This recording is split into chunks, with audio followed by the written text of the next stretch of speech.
Rian menatap kosong jendela bus yang melaju lambat di jalanan berdebu. Hatinya masih terasa berat setelah serangkaian kegagalan asmara yang menghantamnya tanpa ampun. Jakarta, kota yang biasanya penuh janji, kini hanya meninggalkan kenangan pahit dan luka yang menganga. Tawaran Ardi, teman lamanya untuk bekerja di proyek konstruksi di Kalimantan, menjadi satu-satunya pelarian yang masuk akal. "Bro, lu udah yakin sama keputusan lu?" tanya Ardi yang duduk di sebelahnya sambil memainkan korek api di tangannya. Rian menghela nafas panjang. Yakin gak yakin, gue gak punya pilihan lain.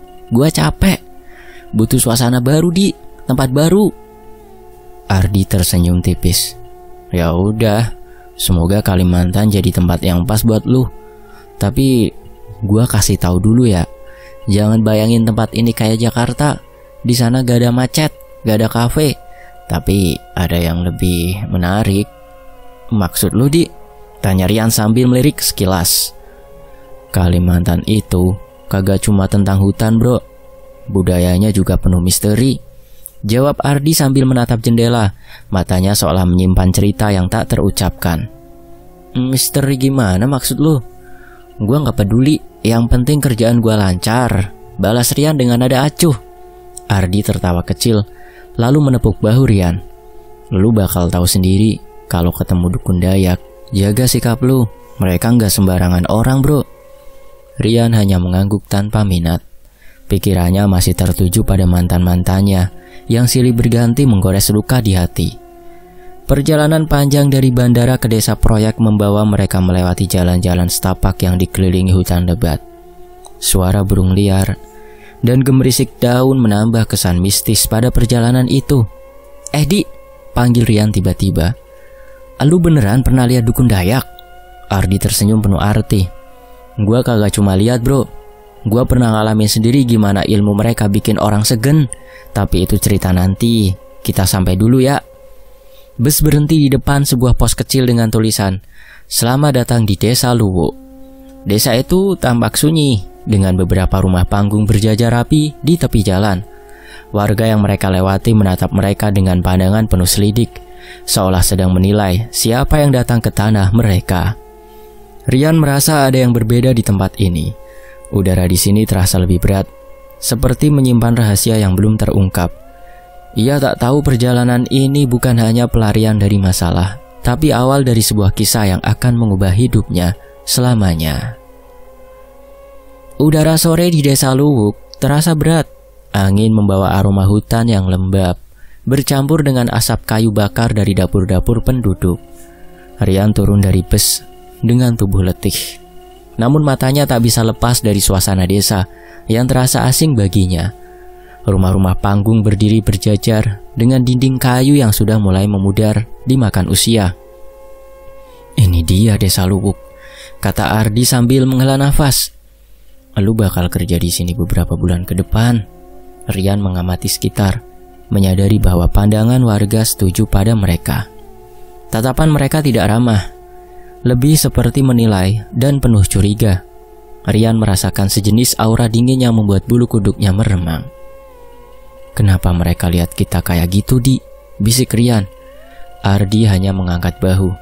"Udah biasa, mereka emang gak terlalu suka sama pendatang. Tapi santai saja, lama-lama juga mereka terbiasa." Saat mereka menurunkan barang-barang, seorang wanita muda muncul dari balik rumah panggung. Ia mengenakan kebaya sederhana dengan kain batik yang melilit pinggangnya. Rambut hitam panjangnya dibiarkan tergerai, dan senyumnya membuat suasana terasa sedikit lebih hangat. "Kakak dari Jakarta ya?" sapanya lembut sambil menatap Rian. Rian sedikit terkejut tapi segera membalas dengan senyum canggung. Iya dek, saya Rian." Wanita itu mengangguk. "Nama saya Lia, di sini beda. Hati-hati kalau berbuat sesuatu ya kak." Rian mengernyitkan dahi. "Kenapa? Maksudnya apa?" Lia tersenyum tipis. Senyumnya menyimpan makna yang sulit diterka. "Di sini apa yang kita lakukan pasti ada balasannya kak, baik atau buruk." Ardi yang mendengar percakapan itu segera menyela. Udah Lia, jangan bikin Rian takut. Dia masih baru. Lia tertawa kecil, lalu melambaikan tangan. Iya kak, selamat tinggal sementara. Saya harus kembali ke rumah. Setelah Lia pergi, Rian menoleh ke Ardi. Dia siapa, Di? Kok rasanya beda dari yang lain? Dia orang sini, jawab Ardi singkat, sambil mengangkat tas ranselnya. Dengerin gua, Rian. Jangan terlalu akrab sama penduduk sini, apalagi perempuan. Gua kagak mau ada masalah di proyek ini gara-gara elu. Lah, kenapa? Emang salahnya apa kalau gua ngobrol sama mereka? Ardi berhenti dan menatap Rian dengan serius. Mereka punya adat, bro. Punya aturan yang mungkin kagak masuk akal buat lu. Tapi kalau lu langgar, resikonya gede. Camkan itu. Meski merasa aneh dengan peringatan Ardi, Rian memilih tidak banyak bertanya. Mereka segera menuju barak pekerja yang sederhana. Sebuah bangunan kayu dengan kamar-kamar kecil. Malam pertama di desa itu berlalu dengan perasaan ganjil yang sulit dijelaskan. Namun, satu hal yang pasti, tatapan Lia dan kata-katanya terus terngiang di benak Rian. Ia merasa bahwa desa ini menyimpan sesuatu yang jauh lebih besar dari sekedar proyek konstruksi. Sesuatu yang belum bisa ia pahami, namun perlahan akan menyeretnya ke dalam misteri yang tak terelakkan. Malam itu, Rian duduk di bangku kayu panjang di depan barak pekerja.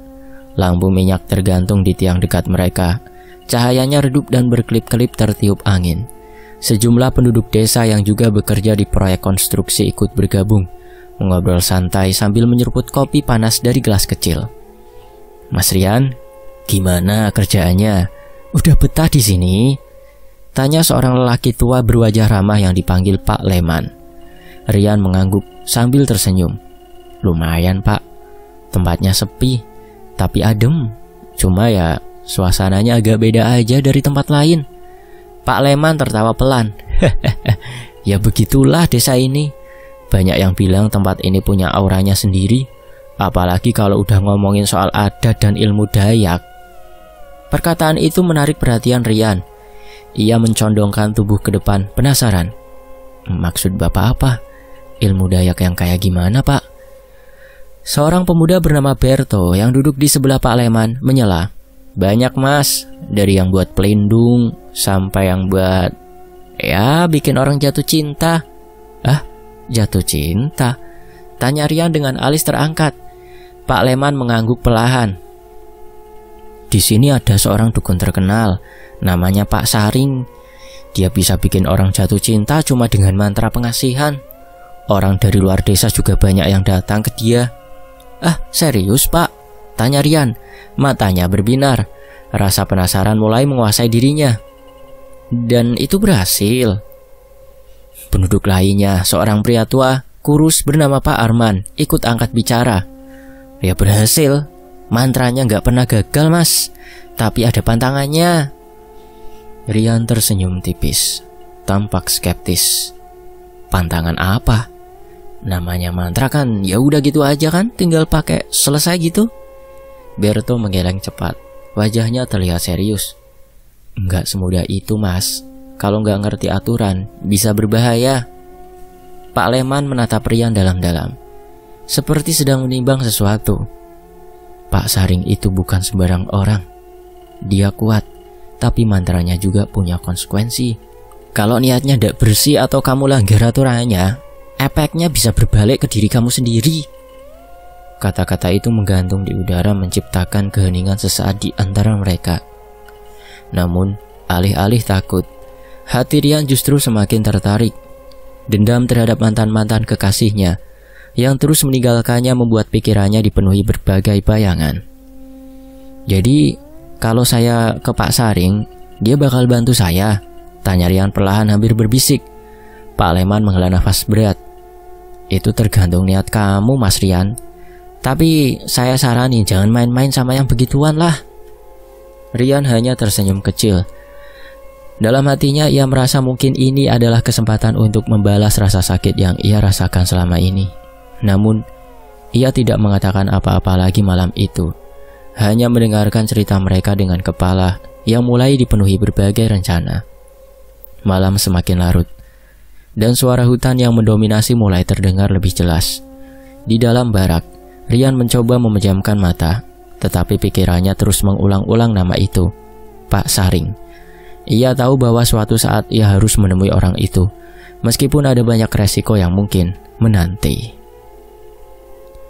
Malam telah jatuh ketika Rian berjalan menyusuri jalan setapak menuju tepi hutan. Seperti yang diarahkan oleh salah satu penduduk desa, rumah Pak Saring berdiri di sana, tampak tua namun kokoh. Dengan dinding dari kayu ulin yang menghitam karena usia. Lampu minyak tergantung di beranda. Cahayanya berpendar samar, menciptakan bayangan-bayangan aneh di sekitar rumah. Rian berhenti sejenak, menelan ludah untuk menenangkan dirinya. Ada sesuatu yang membuat hawa di tempat itu terasa berat. Namun rasa penasaran dan niatnya sudah terlalu kuat untuk dihentikan. Ia mengetuk pintu 3 kali. Suaranya menggema di tengah keheningan malam. "Masuk." Suara serak terdengar dari dalam, seperti sudah tahu bahwa ada tamu yang datang. Rian mendorong pintu perlahan. Ruangan itu remang-remang, hanya diterangi oleh beberapa lilin di sudut. Bau dupa memenuhi udara, bercampur dengan aroma kayu basah. Di tengah ruangan, seseorang pria tua duduk bersila di atas tikar anyaman rotan. Matanya tajam, menatap Rian tanpa berkedip. "Apa yang kamu cari, anak muda?" tanya pria itu. Suaranya tenang, tapi penuh wibawa. Rian menelan ludah lagi sebelum menjawab. "Saya ingin seseorang mencintai saya, Pak." Pak Saring mengangguk pelan, seperti sudah menduga jawaban itu. "Cinta itu bukan mainan, nak. Apa kamu benar-benar siap menanggung segala konsekuensinya dan aturannya?" "Saya siap, Pak," jawab Rian cepat. Pak Saring memperhatikan Rian beberapa saat, lalu mengangguk. "Baiklah, tapi dengarkan baik-baik. Mantra ini kuat, tapi harus dijalankan dengan hati yang bersih. Kalau niatmu menyimpang, atau kamu melanggar aturannya, semuanya akan berbalik padamu." "Saya paham, Pak," kata Rian mantap, meskipun ada sedikit keraguan yang mengintip di balik suaranya. Pak Saring meraih sebuah kotak kayu kecil di sampingnya dan mengeluarkan selembar kain kuning, bunga melati, dan dupa. "Ini bahan untuk ritualnya. Kamu juga harus membawa persembahan berupa bunga 7 rupa dan makanan tertentu ke sebuah tempat keramat di dalam hutan. Semua ini harus dilakukan tepat tengah malam." Rian mengangguk, mencatat semuanya dalam pikirannya. "Tempat keramat itu di mana ya, Pak?" Pak Saring menunjuk ke arah belakang rumahnya, ke arah hutan yang gelap dan lebat.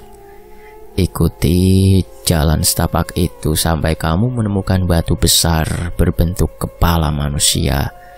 Di sanalah kamu harus meletakkan persembahan dan membaca mantra ini." Ia menyerahkan sebuah kertas kecil yang penuh dengan tulisan tangan menggunakan tinta hitam. Rian mengambilnya dengan tangan gemetar. "Terima kasih, Pak. Saya tidak akan mengecewakan." Pak Saring memperingatkan sekali lagi dengan nada serius. "Ingat, jangan sekali-kali mengingkari aturan. Cinta yang kamu cari bisa menjadi berkah, tapi juga bisa menjadi kutukan." Rian mengangguk tegas. "Saya siap menjalankannya, Pak." Ketika ia keluar dari rumah itu, angin malam menerpa wajahnya, membawa rasa dingin yang menusuk hingga ke tulang. Tapi Rian merasa ada percikan semangat baru dalam dirinya. Malam itu, ia memutuskan untuk mempersiapkan segalanya dengan baik. Namun, jauh di dalam hatinya, ia tak bisa menghapus bayangan wajah Pak Saring yang penuh wibawa dan samar-samar menyeramkan. Pagi itu, suasana desa tampak lebih cerah dari biasanya. Namun bagi Rian, ada hal lain yang lebih membuat hatinya berbunga-bunga. Lia, wanita yang selama ini hanya ia lihat dari kejauhan, kini mulai sering menyapanya. Bahkan dalam beberapa kesempatan, Lia terlihat lebih ramah, seolah memberikan perhatian khusus yang belum pernah ia rasakan sebelumnya. "Kak Rian, lagi ngapain, Kak?" tanya Lia sambil tersenyum manis ketika mereka bertemu di dekat balai desa. "Cuma jalan-jalan sebentar, Li," jawab Rian, berusaha menjaga nada suaranya agar tetap santai. Meski dalam hati ia merasa luar biasa senang. Namun kebahagiaan itu tak sepenuhnya berjalan mulus. Malam harinya, ketika Rian sedang merebahkan diri di kamar kontrakannya, ia mulai merasakan sesuatu yang aneh.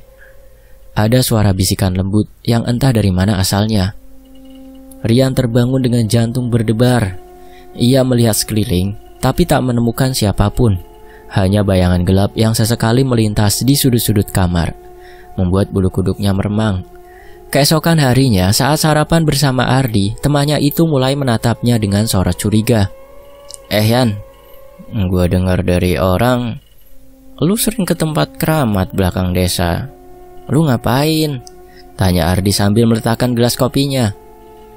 Rian mengalihkan pandangannya, mencoba menyembunyikan kegelisahan. Nggak usah ikut campur, Di. Gua cuma pengen hidup gua berubah kok, jawabnya singkat.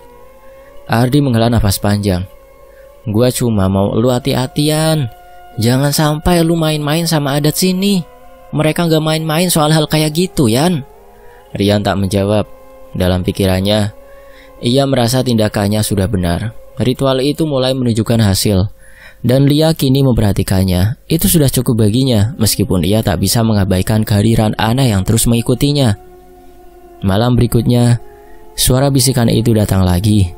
Kali ini lebih jelas dan mendesak. Kau telah memanggilku. Rian mencoba menenangkan dirinya, menganggap itu hanya imajinasi akibat kelelahan. Namun bayangan hitam di sudut kamar kini tampak semakin nyata. Sosoknya tinggi dan besar, dengan mata merah menyala yang menatap langsung ke arahnya. Rian bergidik. Apa yang terjadi? Kenapa semua ini terasa salah? Bisiknya pada dirinya sendiri. Meski merasa takut, Rian tetap berusaha meyakinkan dirinya bahwa semuanya akan baik-baik saja. Namun ia mulai menyadari bahwa setiap keajaiban yang datang selalu diiringi oleh bayangan gelap yang mengintai. Hari-hari Rian di desa mulai terasa monoton. Lia, yang sebelumnya membuatnya tergila-gila, kini terasa biasa saja. Dalam pikirannya, ia mulai berpikir untuk mendekati wanita lain yang lebih menarik. Ketika seorang gadis desa bernama Mira mulai sering terlihat di sekitar proyek, perhatian Rian mulai teralihkan. Mira lebih muda, lebih ceria, dan terlihat lebih memikat di mata Rian daripada Lia. Rian pun mulai mencari cara untuk mendekati Mira. Ia sering mampir ke rumahnya dengan alasan pekerjaan atau sekedar mengobrol ringan. Lama-kelamaan, Mira mulai memberikan respons yang hangat. Namun, perubahan sikap Rian tidak luput dari perhatian Lia. Suatu malam Lia datang ke kontrakan Rian dengan raut wajah penuh kekhawatiran. Yan, kenapa akhir-akhir ini lu kelihatan gelisah? Tanya Ardi pelan. Rian yang sedang duduk termenung di kursi kayu menghela nafas berat. Kagak ada apa-apa. Jangan tanya yang aneh-aneh, Di. Jawabnya singkat. Ardi duduk di sampingnya, mencoba bertanya lebih lanjut. Yan, kalau emang ada sesuatu, lebih baik bicara. Jangan simpan sendiri. Gua tahu ada yang kagak beres di elu. Rian mengalihkan pandangannya merasa jengah. Kagak usah ikut campur urusan gua, Di. Gua cuma lagi banyak pikiran, ucapnya dingin. Namun malam itu menjadi awal dari rentetan kejadian yang terus menghantui Rian. Saat Rian sedang membersihkan diri di kamar mandi, ia tak sengaja melihat ke cermin. Sekilas ia melihat bayangan wajahnya berubah menjadi menyeramkan. Kulitnya pucat dengan mata hitam pekat. Ia mundur beberapa langkah, merasa dadanya sesak. Namun ketika ia kembali menatap cermin, bayangan itu menghilang. Halusinasi, gumamnya, mencoba meyakinkan dirinya sendiri. Tapi gangguan itu tidak berhenti di situ. Malamnya saat Rian sedang berbaring, suara tangisan sayup-sayup terdengar dari luar jendela. Rian bangkit dan mengintip keluar, tapi hanya gelap gulita yang menyambutnya. Tangisan itu masih terdengar, semakin mendekat hingga seperti berasal dari dalam kamarnya sendiri. Siapa di sana? Teriak Rian panik. Tak ada jawaban, hanya tangisan itu yang perlahan berubah menjadi tawa serak yang menusuk telinga. Keesokan harinya, Ardi menghampiri Rian di lokasi proyek. Lu kenapa, Yan? Muka lu pucat banget, tanya Ardi sambil menepuk pundaknya. Rian menggeleng lemah. Gua kagak bisa tidur semalaman, Di. Kayak ada yang ngikutin gua. Ardi menatap Rian serius. Lu kagak melanggar pantangan apa-apa kan ya di sini? Gua denger lu juga mulai deket sama Mira. Rian tersentak. Itu urusan gua, Di. Jangan ikut campur. Ardi mendesah berat. Gua udah bilang Yan, jangan main-main sama Ada di sini. Kalau lu ngelanggar pantangan, akibatnya bisa lebih parah dari yang lu kira. Rian tidak menjawab. Ia tahu Ardi benar, tapi ia tidak mau mengakuinya. Kini ia hanya bisa berharap semua gangguan itu akan berhenti dengan sendirinya. Namun dalam hati kecilnya ia tahu bahwa konsekuensi dari pengkhianatannya baru saja dimulai. Malam itu angin bertiup kencang. Suara dedaunan yang bergesekan terdengar semakin jelas. Dan langit di atas desa tampak kelam. Rian berjalan pulang setelah beberapa jam bekerja di proyek. Kepalanya terasa berat. Pikirannya mengganggu tentang ritual yang ia jalani, membuatnya merasa tidak tenang. Langkah kakinya terasa berat, dan ia selalu menoleh ke belakang seakan ada yang mengikutinya. Tiba-tiba suara langkah kaki yang berat terdengar mengikuti langkahnya, membuat Rian berhenti sejenak dan menengok ke belakang. Hanya ada kegelapan, namun langkah itu terus terdengar, berat, teratur, seakan mengikuti dengan sengaja. Rian semakin merasa cemas dan mempercepat langkahnya. Siapa itu? Gumamnya dalam hati. Namun langkah kaki itu semakin dekat, semakin jelas. Ketika Rian menoleh lagi, ia hanya bisa melihat bayangan besar melintas di antara pepohonan, seperti sebuah sosok raksasa yang bergerak cepat. Jantungnya berdegup kencang. Sosok itu tidak terlihat dengan jelas, tapi bayangannya membuat tubuhnya gemetar. Suara langkah itu akhirnya berhenti ketika ia memasuki area rumah penduduk. Rian menghela nafas lega, meskipun masih merasa ada yang salah. Sesampainya di rumah kontrakan, Rian langsung menelpon Ardi. "Di, gua ngerasa ada yang ngikutin gua, Di," kata Rian. Suaranya terdengar cemas. Ardi di ujung telepon terdiam beberapa saat sebelum menjawab. "Lu kenapa?" "Jangan-jangan lu ngelakuin sesuatu?" tanya Ardi, suaranya agak ragu. "Gua nggak tahu, tapi gua ngerasa sesuatu dari hutan itu mau sesuatu dari gua," jawab Rian dengan suara serak, seolah ada ketakutan yang menguasainya. Ardi terdiam mencoba mencerna apa yang baru saja didengar. "Lu ngelakuin apa sih?" tanya Ardi, lebih seperti sebuah pernyataan daripada pertanyaan. Rian menutup matanya sejenak, merasakan ketegangan yang semakin memuncak di dadanya.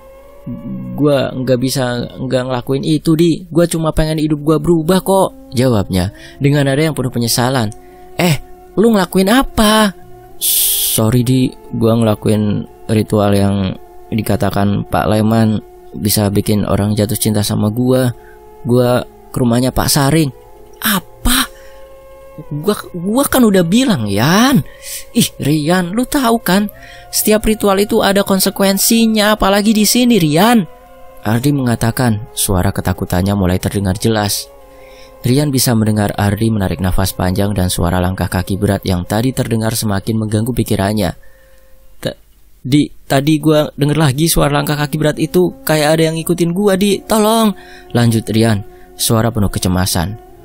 Ardi terdiam sejenak. "Lu harus memutuskan ritual ini. Berhenti. Gak ada jalan lain. Kalau kagak lu akan terus dihantui sama yang lu lakuin, Rian," kata Ardi dengan suara tegas.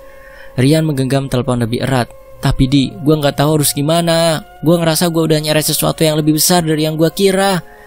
Tiba-tiba suara langkah kaki kembali terdengar. Kali ini lebih dekat, lebih jelas, seperti sesuatu yang besar sedang mendekat. Rian menoleh ke pintu, matanya membesar, dan ia melihat bayangan gelap yang bergerak di luar jendela. "Ardi, ada yang di luar. Gua nggak bisa lari, Di," kata Rian hampir berbisik, suaranya terbata. "Yan, lu harus keluar dari sana sekarang," teriak Ardi cemas. "Lari!" Namun sebelum Rian bisa bergerak, suara tawa serak terdengar dari luar jendela. Suara itu mengerikan, seperti berasal dari makhluk yang tidak manusiawi. Tangisan dan tawa itu bercampur, dan semakin terdengar jelas di telinganya. Rian merasa seolah tubuhnya membeku. Dia tidak bisa bergerak, hanya bisa mendengar suara langkah yang semakin dekat, dan suara aneh yang berasal dari luar rumah. Dengan sisa-sisa kekuatannya, Rian berlari menuju pintu depan. Begitu ia membuka pintu, ia melihat bayangan besar bergerak cepat di depan rumahnya. Sosok itu tampak seperti sosok raksasa, dengan tubuh hitam, legam, dan mata merah menyala. Jantung Rian seakan berhenti berdetak, tubuhnya seperti kaku. Siapa kau?" Rian berteriak dengan suara gemetar. Sosok itu hanya diam. Kemudian langkahnya terdengar mundur. perlahan-lahan menghilang ke dalam kegelapan malam. Rian terjatuh di lantai, tubuhnya gemetar hebat. "Pak Saring, kenapa jadi seperti ini, Pak?" ucapnya lirih seolah memohon jawaban dari sosok yang tak tampak lagi. Pagi itu udara di desa terasa lebih dingin dari biasanya. Rian berjalan tergesa-gesa, langkahnya penuh kegelisahan. Matanya terpejam sejenak mencoba mengusir bayangan-bayangan yang terus menghantuinya sejak malam itu. Setiap langkah yang ia ambil terasa seperti menuju jurang yang semakin dalam. Setiap sudut desa seolah memandangnya dengan tatapan kosong, menunggu sesuatu yang tak bisa ia hindari. Ia sudah mendengar cerita dari Ardi dan beberapa penduduk lainnya, bahwa tidak ada jalan lain selain mencari Pak Saring untuk menyelesaikan masalah ini. Setelah malam yang mencekam, langkah Rian semakin mantap. Ia harus bertemu dengan dukun itu, sekali lagi, untuk meminta solusi, apapun itu. Pak Saring tinggal di sebuah rumah kecil di pinggiran desa yang dikelilingi oleh tanaman-tanaman liar dan pepohonan besar. Rumah itu terlihat lebih sunyi dan misterius dibandingkan sebelumnya. Rian mengetuk pintu dengan tangan gemetar, menunggu jawaban yang seolah-olah sudah ia ketahui. Beberapa detik kemudian, pintu terbuka dan Pak Saring muncul di balik pintu dengan wajah yang serius. Matanya tajam, seolah menilai Rian dengan seksama, mengetahui segala kekacauan yang telah terjadi sejak kedatangannya. "Apa yang kau cari lagi, anak muda?" tanya Pak Saring, suaranya tegas namun penuh makna. Rian menundukkan kepala, menatap tanah sejenak sebelum mengangkat wajahnya. "Pak, saya butuh bantuan, Pak. Semua yang saya lakukan, saya tidak tahu lagi harus gimana. Semua terasa semakin buruk, Pak. Niat saya ingin mendapatkan dia, tapi saya mendapat godaan untuk menggoda Mirna, Pak. Saya nggak bisa tidur, Pak. Saya dikejar-kejar sesuatu." Suara Rian hampir terputus-putus, penuh rasa takut yang tak bisa ia sembunyikan. Pak Saring menghela nafas panjang, matanya menatap jauh ke dalam mata Rian, seolah membaca isi hati Rian yang kacau. "Aku sudah bilang, jangan melanggar pantangan. Sekarang semua kembali kepadamu," jawab Pak Saring dengan nada datar. Rian menggigit bibirnya, berusaha menahan air matanya yang mulai jatuh. "Apa saya masih bisa lepas dari ini, Pak?" tanyanya. Suaranya hampir tak terdengar. Pak Saring melangkah maju, mendekat ke Rian dengan tenang. Namun aura kekuatan yang terpancar membuat Rian merasa semakin kecil di hadapannya. "Kutukan yang sudah kau panggil tidak bisa dihentikan begitu saja. Untuk membebaskan dirimu kau harus melakukan ritual pelepasan," kata Pak Saring dengan suara dalam, hampir seperti bisikan. "Namun ingat, ritual ini sangat berbahaya. Ada resiko besar, bahkan nyawa bisa jadi taruhannya." Rian merasakan hatinya berdebar kencang, seperti ada sesuatu yang mencekik dadanya. "Ritual pelepasan? Seperti apa itu, Pak?" tanyanya dengan mata penuh harap. Pak Saring memandang Rian lama, menilai apakah anak muda ini benar-benar siap untuk menghadapi konsekuensinya. "Ritual ini hanya bisa dilakukan di tempat yang sangat keramat di tengah hutan. Di lokasi yang telah dipilih oleh arwah yang mengikutimu, kau harus menghadapi makhluk-makhluk itu, meminta ampunan dan membayar hutang yang telah kau buat. Jika kau berhasil kau akan bebas, jika tidak..." Pak Saring diam sejenak, seolah membiarkan kata-kata itu menggantung di udara. "Maka jika tidak, kutukan itu akan tetap membelenggumu. Dan lebih buruk lagi, mereka akan datang untuk mengambil nyawamu." Rian merasakan ketakutan yang luar biasa mendalam. "Tapi Pak, apa ada jalan keluar selain ritual itu? Saya takut, saya nggak mau kehilangan nyawa saya, Pak," jawab Rian dengan suara gemetar. Pak Saring menatapnya dengan tajam, lalu menggelengkan kepala pelan. "Tidak ada jalan mudah, anak muda. Ini adalah akibat dari perbuatanmu sendiri. Hanya dengan keberanianmu menghadapi apa yang telah kau panggil, kau bisa bebas. Tapi ingat, bukan hanya nyawa yang dipertaruhkan, hati dan jiwamu juga." Rian terdiam, setiap kata Pak Saring seperti pisau yang menembus dadanya. Ia tahu di luar sana sesuatu yang tidak bisa ia lihat atau mengerti sudah menunggunya. Sesuatu yang datang dari ritual yang ia lakukan, sesuatu yang menginginkan harga yang sangat tinggi. Apa saya harus pergi sendiri, Pak?" tanya Rian dengan suara hampir tak terdengar. Tubuhnya terasa kaku. Pak Saring memandangnya dengan pandangan yang penuh makna, dan kemudian berkata, "Itu tergantung seberapa besar keberanianmu. Jika kau siap, pergilah ke hutan. Siapkan dirimu, jangan sesekali ragu atau semua yang kau hadapi akan menjadi lebih buruk. Rian menggigit bibir bawahnya, menelan rasa takut yang hampir menguasai dirinya. Ini adalah jalan yang tidak ada pilihan lain. Ia harus melakukannya. Terima kasih, Pak, ucap Rian dengan suara pelan. Tanpa menunggu lagi, ia berbalik dan berjalan meninggalkan rumah Pak Saring, membawa perasaan campur aduk yang sulit dijelaskan. Ia tahu langkah berikutnya akan menjadi langkah yang menentukan hidup dan mati. Malam itu udara di hutan Kalimantan terasa lebih pekat dan menyesakan. Rian berdiri di ambang pintu rumah Pak Saring, menatap hutan lebat yang memeluk desa dengan gelapnya. Langkahnya terhenti sejenak. Tangan menggenggam erat tas kecil yang berisi persembahan dan perlengkapan untuk ritual. Di dalam hatinya rasa takut bergejolak seperti api yang membakar. Namun, pilihan sudah dibuat. Tidak ada lagi jalan mundur. Pak Saring telah memberikan petunjuk, tetapi langkahnya masih ragu. Ia tahu apa yang akan terjadi malam ini adalah batas terakhir. Jika ia gagal, tak hanya hidupnya yang akan hilang, tapi seluruh jiwanya akan dibawa ke dalam kegelapan yang tak terbayangkan. Rian menatap Ardi yang berdiri di sampingnya. Wajah temannya yang selalu ceria kini tampak serius. Ardi bisa merasakan ketegangan yang mengelilingi Rian. Tanpa kata, Ardi menggenggam bahu Rian memberikan dorongan yang tak terucapkan.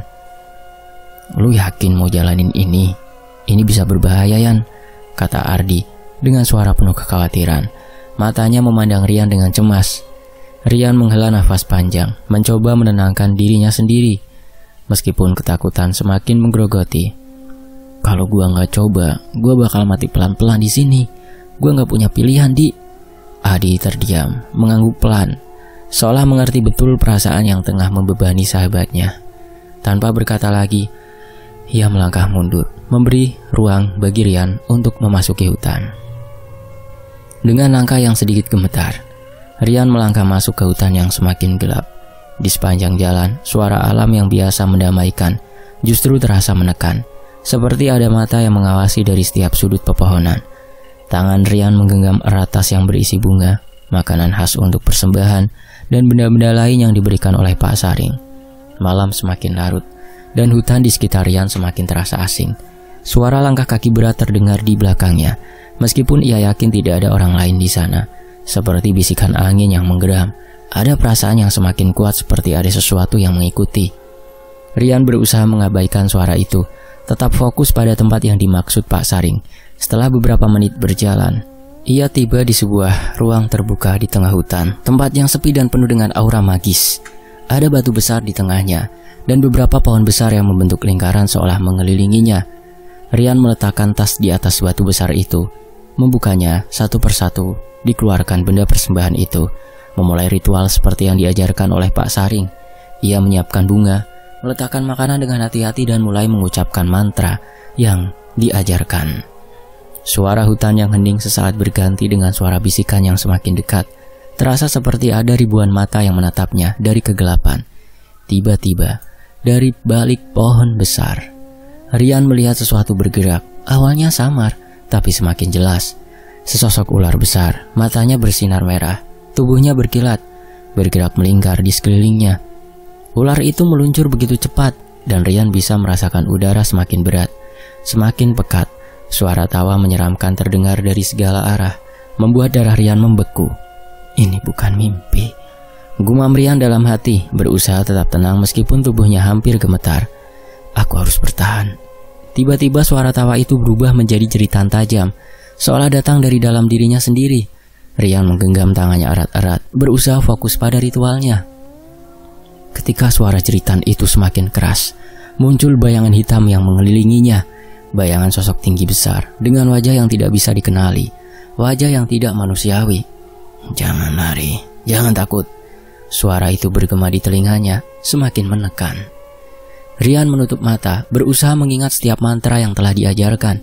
Dengan suara yang hampir pecah, ia melanjutkan mantra terakhir, memanggil kekuatan untuk memutus hubungan itu. Seluruh tubuhnya terasa hangat, namun rasa takutnya tidak hilang. Tiba-tiba semuanya menjadi sunyi. Suara tawa, jeritan, dan langkah kaki yang berat hilang dalam sekejap. Hutan kembali menjadi hening, dan hanya suara nafas Rian yang terdengar. Matanya terbuka perlahan, dan ia melihat bayangan besar yang mengintai di sudut hutan menghilang. seolah disapu angin. Rian terjatuh ke tanah, kelelahan dan tubuhnya terasa lemas. Keringat dingin mengalir di dahinya. Namun ia tahu, kutukan itu belum selesai. Ritual ini mungkin hanya memulai semuanya. Dengan nafas yang tersengal, Rian berbisik pelan. Apakah ini sudah selesai atau justru baru dimulai? Tiba-tiba di tengah keheningan, suara tawa yang familiar itu terdengar lagi, lebih dekat dari sebelumnya. Ketakutan merayapi Rian, mengetahui bahwa meskipun ritual telah dilaksanakan, ujian sebenarnya baru saja dimulai. Setelah ritual itu, Rian pulang. Matahari terbenam dengan lambat di horizon di Jakarta, menyinari kota yang dulu terasa begitu hidup bagi Rian. Namun kini semuanya tampak berbeda. Suasana yang dulu ramah, kini terasa dingin dan jauh. Jakarta dengan segala kesibukannya seakan menolak kehadirannya. Rian berdiri di depan jendela, menatap jalan-jalan yang sibuk, namun hatinya kosong. Seakan ada kekosongan yang tak terisi, sesuatu yang telah hilang dalam dirinya. Ia kembali ke Jakarta, tetapi bukan tanpa membawa beban yang berat. Setiap langkahnya terasa penuh dengan penyesalan yang tak terucapkan. Rian tahu hidupnya tak akan pernah sama lagi setelah semua yang telah ia lakukan. Kutukan yang ia coba lepaskan ternyata tak semudah itu untuk hilang. Dia tidak hanya kehilangan kekuatan magis yang sempat ia rasakan, gampang sekali menundukkan wanita, tapi juga kehilangan dirinya sendiri. Jiwanya terasa terpecah, seperti bagian-bagian yang tak pernah bisa utuh kembali. Suara-suara bisikan yang pernah mengikutinya di hutan, kini di pulau ini, Jawa, di Jakarta, suara itu telah hilang. Bayangan yang menyeramkan juga hilang. Namun, penyesalan tetap datang. Rian menundukkan kepala, matanya kosong, menatap tangannya yang gemetar. Hanya kebodohan yang bikin aku sampai sejauh ini. Jawabnya pelan, suaranya penuh penyesalan. Setiap kata yang keluar seakan menambah rasa sakit dalam dirinya. Sebuah pengakuan pahit yang datang terlambat, karena telah melakukan perbuatan yang sesat. Selesai. Semoga terhibur, sampai jumpa di kisah lainnya, tetap di Fakta Sejarah. Wassalamualaikum.